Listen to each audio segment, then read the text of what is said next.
ایک گاؤں میں فرمان نام کا ایک غریب لڑکا رہتا تھا۔ اس کی عمر تقریباً 10 سال تھی۔ وہ اپنے والد کے ساتھ روزانہ کھیتوں میں کام کرنے جاتا تاکہ گھر کے خرچے پورے کر سکے۔ پر وہ بہت غریب تھا، لیکن اس کے دل میں سچائی، ایمانداری اور اللہ کا خوف تھا۔ فرمان کو کتابیں پڑھنے کا بہت شوق تھا، لیکن اس کے پاس نہ کتابیں تھی نہ اسکول جانے کا وقت۔ وہ اکثر رات کو چاندنی میں بیٹھ کر پرانی کاپیاں پڑھتا۔ اس کی ماں ہمیشہ اسے کہتی، بیٹا سچ بولنے والا کبھی ہارتا نہیں، اللہ ہمیشہ سچوں کا ساتھی ہوتا ہے۔ ایک دن جب فرمان کھیتوں سے واپس آ رہا تھا تو اسے راستے میں ایک چمکتی ہوئی چیز دکھائی دی۔ اس نے دیکھا کہ وہ ایک سونے کی انگوٹھی تھی، بہت قیمتی لگ رہی تھی۔ اس کے دل میں ایک لمحے کے لیے خیال آیا، اگر میں یہ بیچ دوں تو میرے گھر کے سارے مسئلے حل ہو جائیں گے۔ لیکن فوراً اسے اپنی ماں کی بات یاد آ گئی۔ سچ بولنے والا کبھی ہارتا نہیں۔ فرمان انگوٹھی لے کر گاؤں کے چوک پر کھڑا ہو گیا اور آواز لگانے لگا، کیا کسی کی انگوٹھی گم ہوئی ہے؟ کیا کسی کی انگوٹھی گم ہوئی ہے؟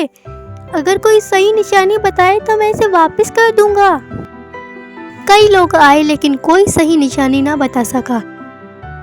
کچھ لوگوں نے تو جھوٹ بولا، لیکن فرمان کو سمجھ آ گیا کہ وہ جھوٹ بول رہے ہیں۔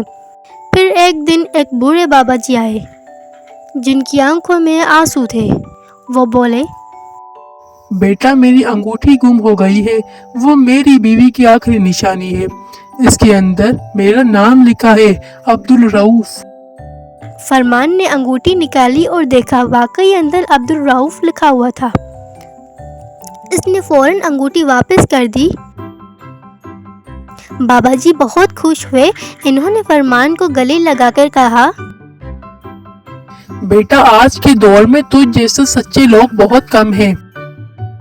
انہوں نے فرمان کو انعام میں سونے کے کچھ سکے دیے، لیکن فرمان نے صرف ایک سکہ لیا اور بولا، بابا جی میرا اصل انعام تو اللہ سے ہے، مجھے خوشی ہے کہ میں نے کسی کی چیز واپس کی۔ بابا جی نے گاؤں کے لوگوں کو فرمان کی ایمانداری کے بارے میں بتایا۔ پھر فرمان کو اسکول میں داخلہ دلوایا گیا، کتابیں دی گئی اور گاؤں کے بڑے لوگوں نے اس کی مدد کرنا شروع کی۔ کچھ سالوں بعد فرمان پڑھ لکھ کر ایک بڑا آدمی بن گیا اور ہمیشہ سچائی کا راستہ اپنایا۔ سچائی وقتی فائدے سے کہیں بڑی دولت ہے۔ جو سچ بولتے ہیں اللہ اسے کبھی اکیلا نہیں چھوڑتا۔